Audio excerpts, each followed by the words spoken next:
everyone. The Ranter is back to go yet into another rambling diatribe of the news of the day. We're a day past from the statewide election in Virginia, where Glenn Youngkin had won the governorship from Terry McAuliffe. And, conflicting feelings, obviously, on that for me. But the thing is that doesn't lead me to believe there is any fraud or any melodrama or any of that. I think Glenn Youngkin did the legwork. He went across the state. He got his message out. Now, whether the message is good or bad, that is a matter of opinion. But regardless, he earned the win. So, Glenn Youngkin will be the governor of Virginia. So, there you go. Now, why I say all that, given who the person was that was taking him on for the governorship? Well, here's the thing. There's a lot of factors that goes into why Terry McAuliffe did not win. Some of it has to do with national politics. Some of it has to do with just the malaise and complacency that we apparently are dealing with in the Democratic Party, both locally and nationally. At least it's in my opinion. One of the reasons why I'm not all that surprised and I'm not all that, emotionally scarred by this is that Terry McAuliffe, who was a cog in the Clinton machine, has already had his bite at the apple of the governor. He was governor before in Virginia. And him coming back to run again is just second verse, same as the first. You're not bringing anything new to the table. And whatever accomplishments that he had in the past is in the past. We as Democrats are having this issue of we can't seem to go beyond Trump. We always have to pull back. We worried about, Republicans and conservatives and those who want us to regress back from one policy position after another, one morality after another, but we don't seem to want to, acknowledge that we as Democrats and or liberals are also trying to regress back to a pre-Trump era where it's the Obama era all over again, or by extension the Clinton era. No, we can't. We can't do that. We can't go back. We must move forward. If you're progressive, it is about progress. It's about moving forward.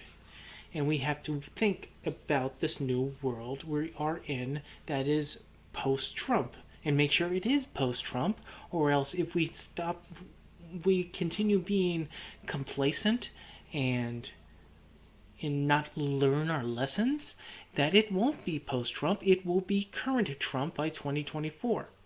And all those people who rag about Biden at his age running and being president is going to be all quiet when Trump is Biden's age and he wins at 2024.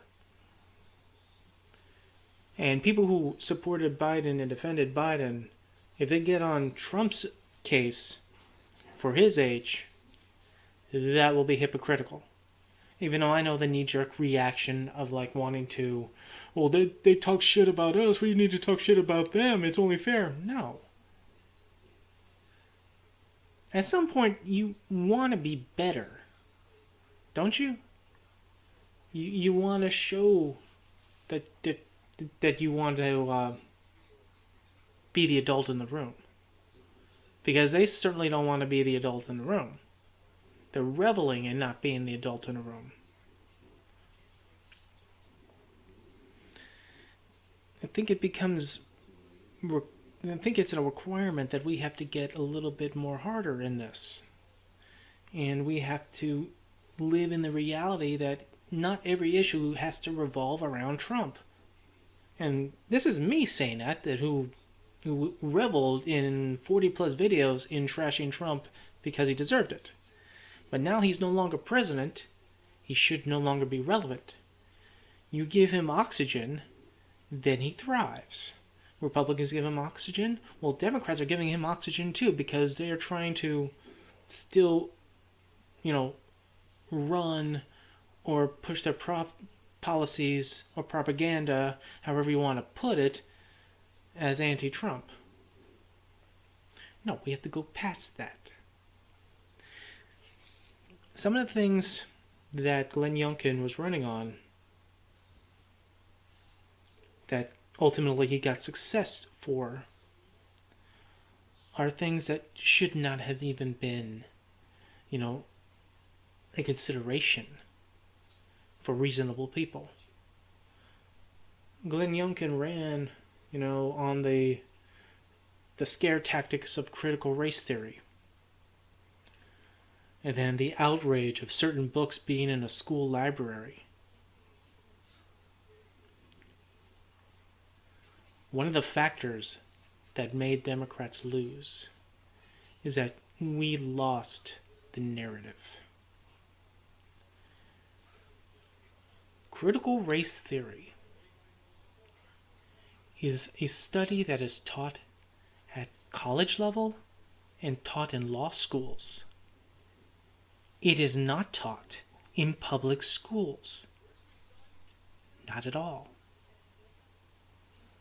But since this narrative ran away from us, then the critical race theory phobia becomes a catch-all. Now, anything that you talk about involving race in our history, United States history, suddenly that becomes critical race theory, which it isn't. It's history.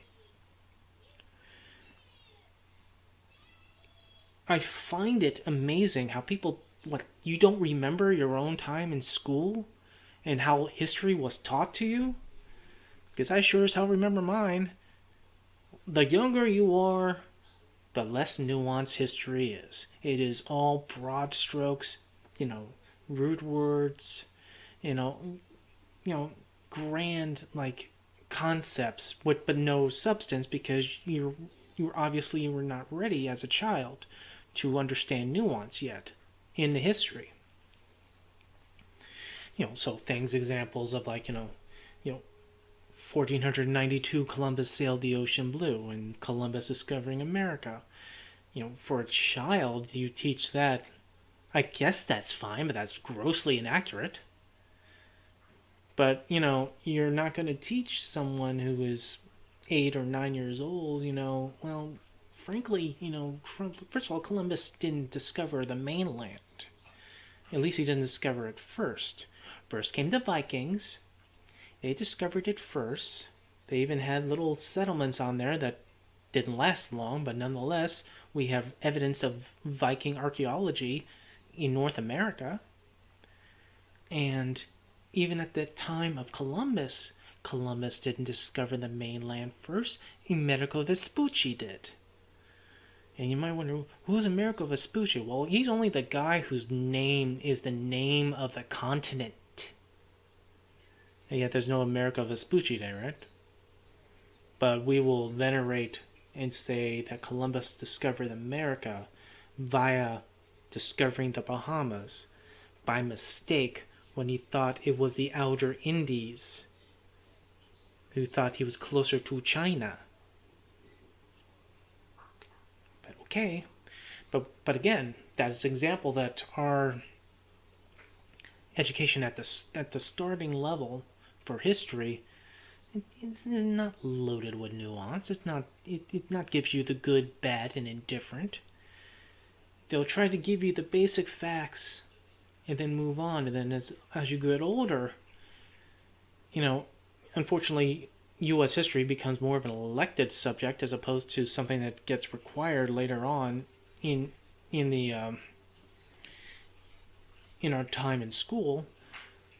But then you learn the little differences. And you go, when you're younger, you'll hear about the Civil War. Not too many details, but you hear about the Civil War. And you'll hear about, about Lincoln freeing the slaves. And then, later on you hear that, why that was that big of an issue. Because, it was less about a moral cause of freeing the slaves at the inception for Lincoln as it was an economical tactic to try to punish the South. Later on it became the moral thing to do. Generally, for Lincoln, generally around the time when freed black men were putting on the blue uniforms and dying for the country, for the Union. Then the epiphany came off, and Lincoln, to his credit, was kind of an abolitionist, but he wasn't really an abolitionist. He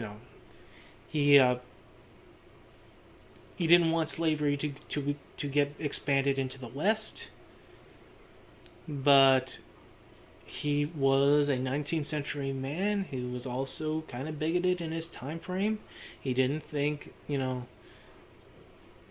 freed black men was going to be as equal as white men in the United States.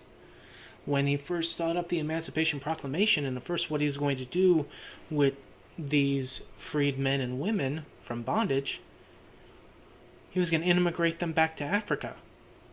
The country of Liberia came into existence because of that. An actual abolitionist, Wendell Phillips, called Lincoln a first-rate, second-rate man because of it. He was sarcastic about it. When the suggestion was colonizing the blacks, Wendell goes, colonize the blacks? You might as well colonize your own hands. Or if there's a robber in your house, you may as well colonize away your revolver. His point was, these men and women freed were Americans. They shouldn't be whisked away sight unseen and just, I feel good about myself, I just freed slaves and then I banished them away. No, you work to try to put them in society. And to his credit, at the end of his life, Lincoln was at the little preliminary stages of contemplating civil rights. Not right away, because everything takes time, and again, he wasn't all that gung-ho about this to begin with. It took people dying for him to realize that, maybe I should make this a moral cause. And even that is not a just off the kindness of his heart thing. He needed to justify continuing a civil war. But again, these are the type of things in education, in our history, that is not taught, for young children. And when you even get to high school, I had to go and independently learn a lot of history stuff on my own because I love history. And you can't always expect everything to come out in school, because certain things you have to deal with when it comes to education, especially history, is that you could have a history book which has crammed full of facts and historical dates and events. However, because of the curriculum and the time frame of classes and what the teachers have to go through in order to make sure they get their students from this point to this point to this point, you glean just a base minimum of what you can. You learn some root words, you put the test together, and then you move on to the next chapter, where you have so much detail in the middle that goes on in these events in history that you don't get to learn. So that's one thing. This long ride I just went through trying to explain how critical race theory is not something that's taught in school, in grade school, at all. But because the narrative was taken away and it was allowed to run wild, then the pearl clutching of critical race theory, people were scared that someone might learn something which is bad, like, something that I don't know.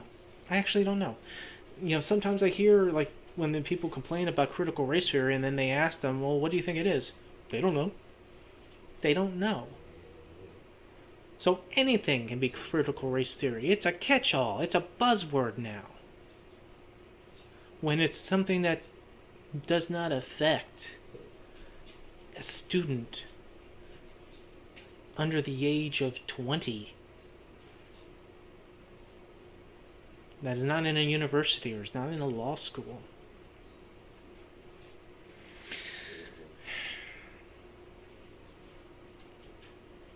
So what becomes critical race theory? What is the boogeyman out of this? Is the teaching of slavery critical race theory? Is civil rights critical race theory? Is teaching people that a number of our presidents owned slaves? Is that critical race theory? Is that therefore we have to not tell anybody? One of the things I saw was one of the arguments is how parents want to tell teachers essentially what to teach their children and what not to teach their children. That is something I'm on the fence about. I don't really like that idea, because that opens the door to just not only history but a lot of education could be completely thrown out because of someone's opinion on it. So people will grow up not knowing some things happened, or some portion of education not because the school didn't have time to teach it or some curriculum issue, but because the parents didn't want their children to learn it. And then they grow up armed with whatever assumptions that are being taught at home, or not knowing at all any of this, and then when they are presented with this that they did not learn, they don't believe it. That's not what my parents taught. That's not what my parents made my teachers teach me. I mean, it may sound far-fetched now, but look in the day and age we're in, where we're in this knee-jerk motion. You want to ban books? Go back to burning books? Now, the other one of the Glenn Youngkin things were concerning education is that apparently there was a school library that had certain selections of books in it that they considered to be pornographic or highly suggestive or this or that. From what I understand, these books were not in like some kid's library, not in elementary school or anything, but in a high school. And frankly, I don't know what the context of this is, of what these books were. But in reality, all it is an excuse. Another boogeyman to scare people. Oh, what are they teaching my children? First of all, you should know what your children are being taught. If the children are coming home with homework, and if you keep in contact with the teachers and you get the curriculum that they're getting from their classrooms, right? So there's that. But this opens the door to like the cancel culture that people worry about on the left. You get to worry about on the right when it comes to books. And you don't know where the yardstick is upon what people consider obscene or not. Is it graphically, suggestively sexual or something? Because there's just, frankly, that people just claiming that it's just loads of pornography out there, right? But maybe it's not. Maybe it's suggestive in context of whatever story it is. But that's enough. I mean, we have seen plenty of moments in our past, and not just books,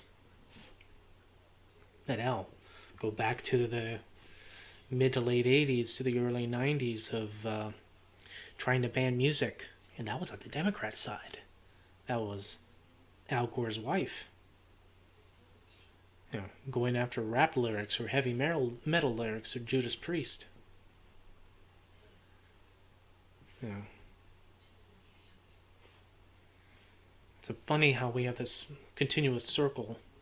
Left or right, there's always someone who wants to legislate morality and proclaim something to be obscene or another, or defend something that is obscene in the name of the First Amendment, but then condemn something that's not really obscene but can be interpreted as obscene. So,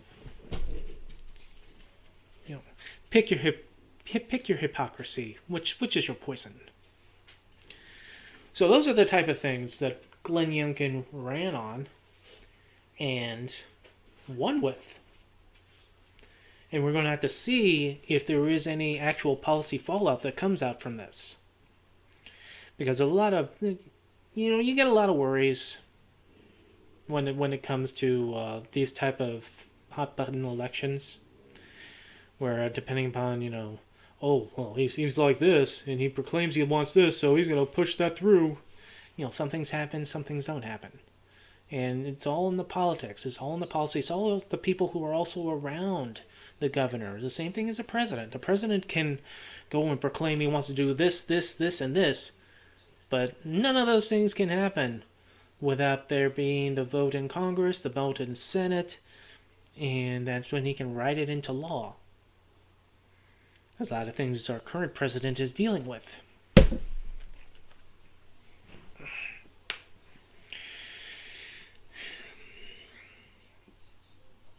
I have discussions on social media upon the pragmatism of not trying to push too many things through when you have a razor-thin majority in the Senate. And I get into these discussions of people who just want us to go wildly progressive and damn who's for it and who's not for it, and it's the right thing to do, and this and that, and they get more and more emotionally scarred the more and more I bring up, yeah, that's great and all, and I'm all for that, but I also understand that this is not the time. And not that I mean I don't want it to happen, I mean we do not have the numbers in the Senate to pass it.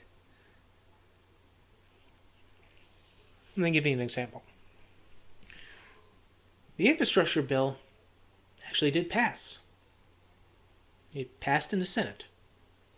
Moved back to the House. But now the House is tacking on this reckless reconciliation that has the Build Back Better, all the goodies that Biden wanted and the progressive side wants. Well, your two conservative Democratic senators, Sinema and Manchin, are not going for it. So the stuff that was in there gets whittled down.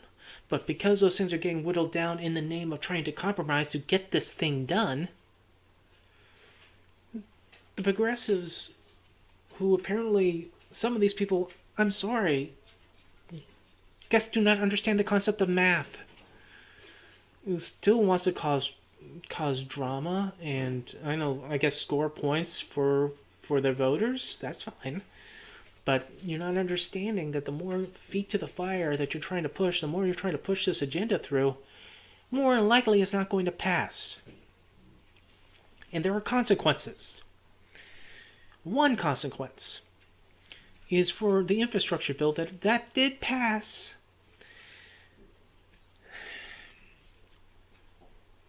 But because of this, will they stagnate? Or at worst, will ultimately fail? Now, what's the consequence of this? Currently, there are over 220,000 bridges in the United States that needs to be repaired and or replaced. Time back in. I don't know what happened there, but apparently my webcam decided to go stop. Anyway, 220,000 bridges needs to be repaired and replaced, and this is according to the American Road and Transportation Builders Association. This goes back to 2020, right?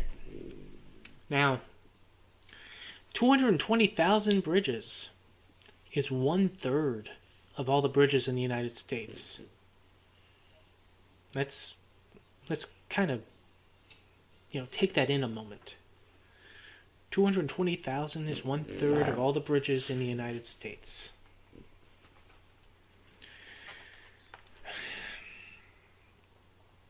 Now, 45,000 remain structurally deficient and in poor condition. Almost 295,000 bridges, 48%, are in fair condition. The South Highway 101 span over the Los Angeles River. The Corpus Christi Harbor Bridge makes the list. West Virginia has the largest percentages of bridges in poor condition. You can find the national, state, and local data available at artbbridgereport.org. You want to go look it up yourself. This represents 36% of all bridges. This is 1/3. We had the infrastructure bill done. We had $1 trillion to go into it.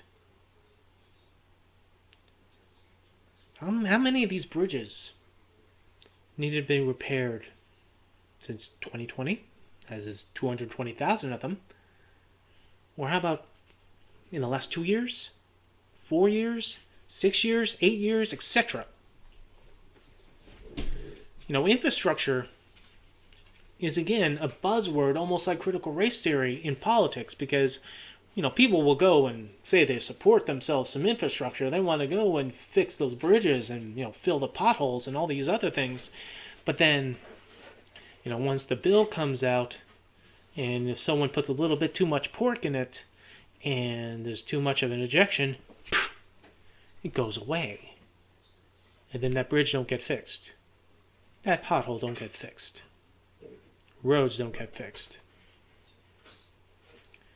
Now, as I said, there were many things that was in the Build Back Better and this reconciliation bill that is going to get tacked onto this. That again are good things, but they're not things that we are going to be able to pass when you've got a slim majority as we do. And especially not to get passed when 2 of our own senators on the Democratic side is catering to their conservative voters, in their conservative districts, in their conservative states. Cinema Mansion are holding the policy hostage from their end. Unfortunately, the progressive side is holding it hostage on the other end because of their demand.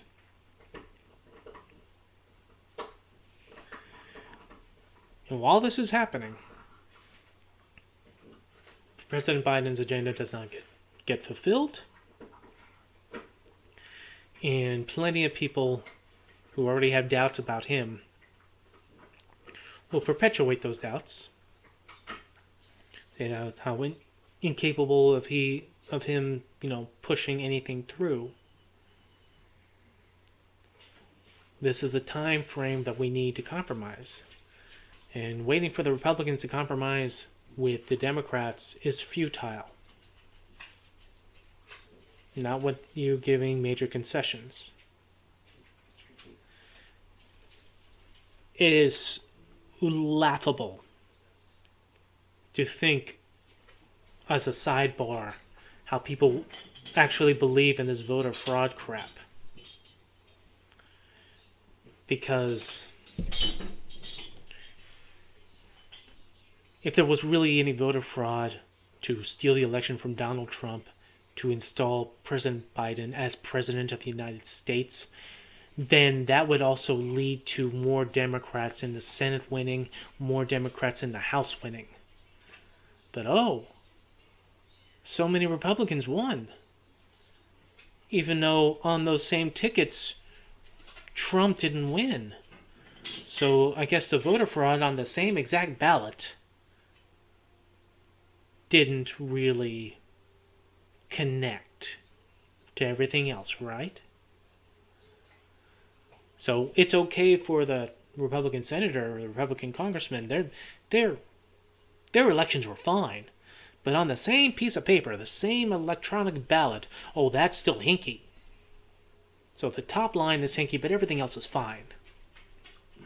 But again, why would there be a voter fraud conspiracy to install a president and then not make sure that he had enough of a majority in the House and the Senate to actually enforce policy?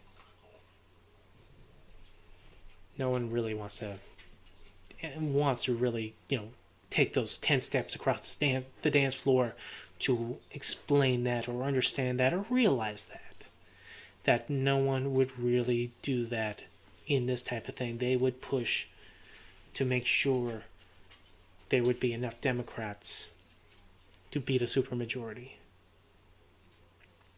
So there would be no filibuster. So there would be no stagnation of policy.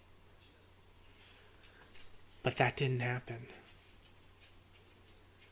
And as much as people want to believe there was a voter fraud that happened in 2020, there wasn't. Pause again. Time in. Someone was having a debate with me upon, the Democrats have all the power. They have the House, the Senate, and the President. And I had to explain that it's... At this point, the Democrats' only power in the Senate is really that they can set the policy calendar. They can put out what they want for the votes to go into. Other than that, there is nothing. The lead time in front of the camera to make announcements. Yay, that's great. But they're not going to be able to pass anything without major compromise. And some people don't want to have the patience for that compromise.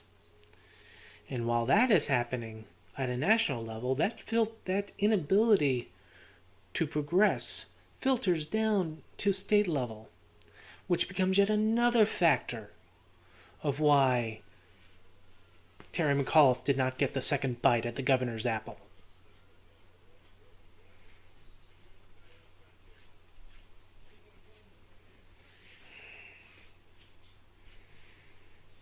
We need to, as Democrats and as liberals, you have to reassess what needs to be done here.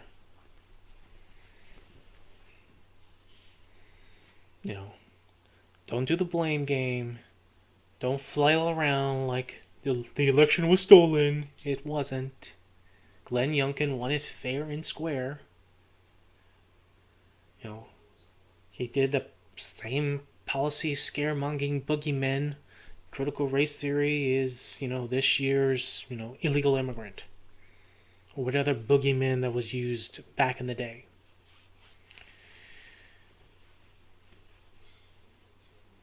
The Democrats need to understand that keeping a stagnant position of just being anti-Trump and allowing the Republicans to take away the narrative of things like critical race theory, where you can easily go, no, that's not even taught in school. You have no idea what you're talking about.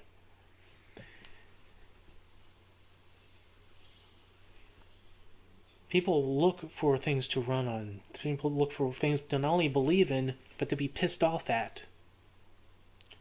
And Trump is not worth it. Until he becomes president again, he's not president. And if you give him more thought, you're giving him oxygen, allowing him to thrive. It's done.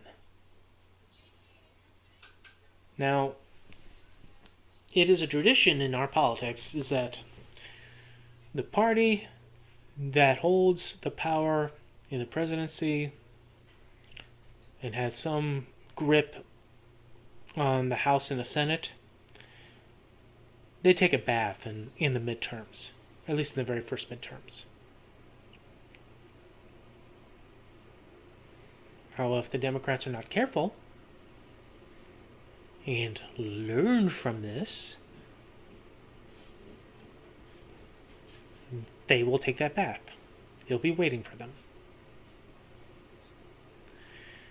And then we will have to sit back and wait, watch how things progress or regress, depending on your point of view.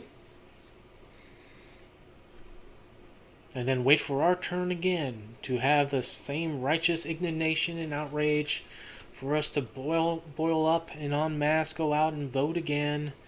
And hopefully it will be new people. Certainly, maybe not people in their 70s, or people who are like associated with a presidential administration that is gone between 8 to 12 years, or even more. The Obama era is over. The Clinton era is over. The Trump era is over, but it can come back. Trump can be a dribbling head in the jar by 2024,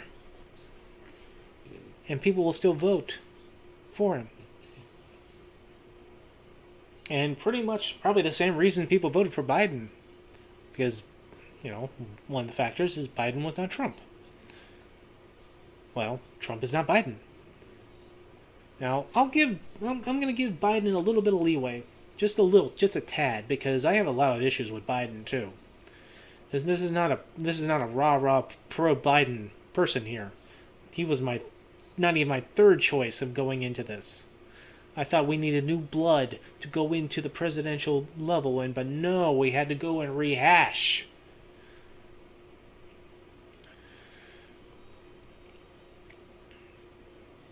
But when it comes to his approval rating, how it's down, and people especially on the right go, hey, look, it's in the toilet, it's in the tank.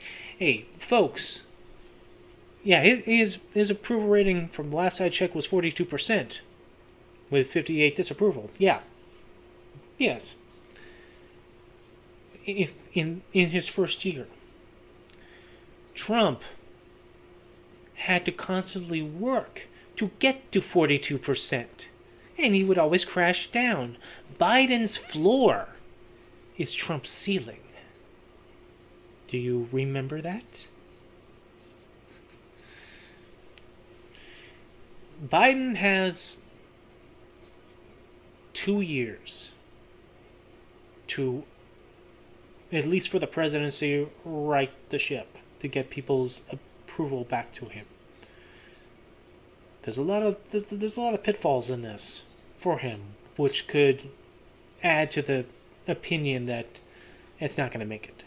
It's not going to go. But he has the opportunity to get there. To give him the chance. Not all that confident, but it's there. We have so much going on in our world, in our country, in the United States.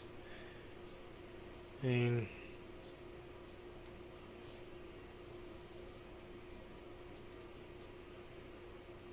how sad would it be that there is no resolution to what happened on January 6th?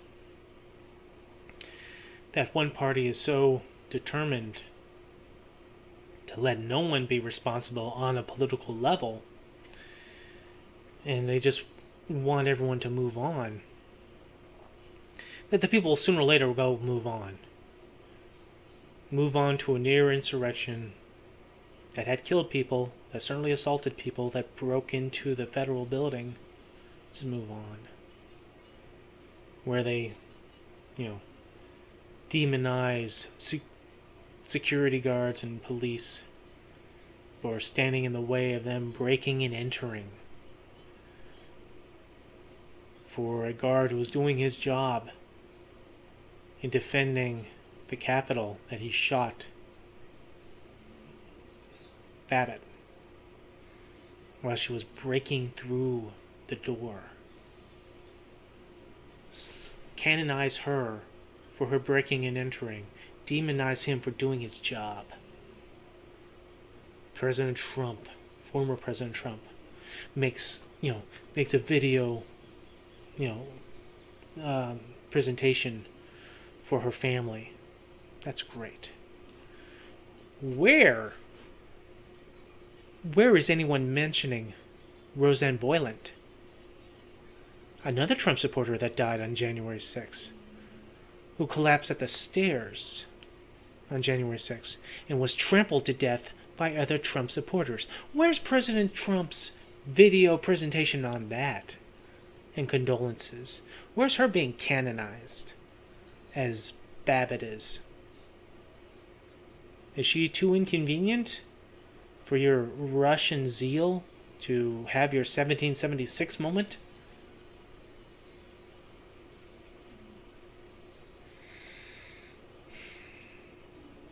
But I digress. Guys and gals, it is pretty grim, but it is politics. I'm rapidly becoming a middle-aged guy, so I've been watching and paying attention to this since the late 90s. In politics, there's an ebb and flow. It's not always going to be one way. It has to go back the other way. People's agendas rise and fall. We do progress. Sometimes it takes some time, but we do get there.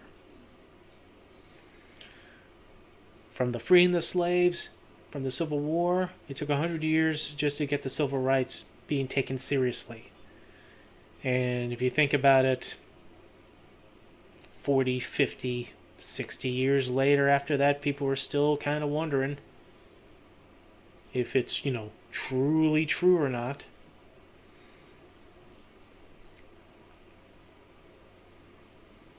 But we'll get there. Or try to. But my only thing is that my own party has this knack of sabotaging itself for whatever personal agendas that they have, or if they want to keep their political livelihoods alive because they happen to be the only Democrat in a 2,000 square mile in their state. And if people want to throw up their hands on these people and just say, well, just leave. Just leave. Leave the party. Leave. Go ahead. Go. Shoo.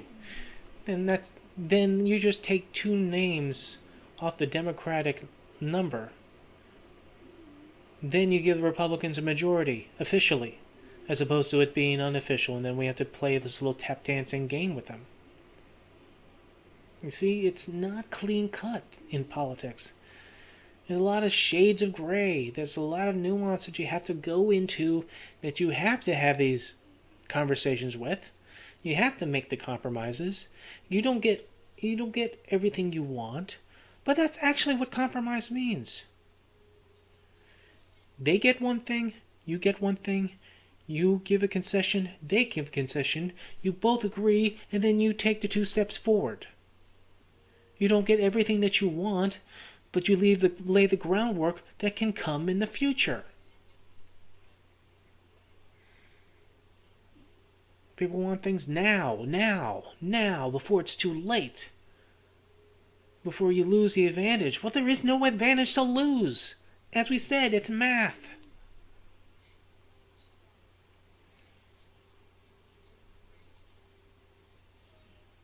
But, we'll see what happens.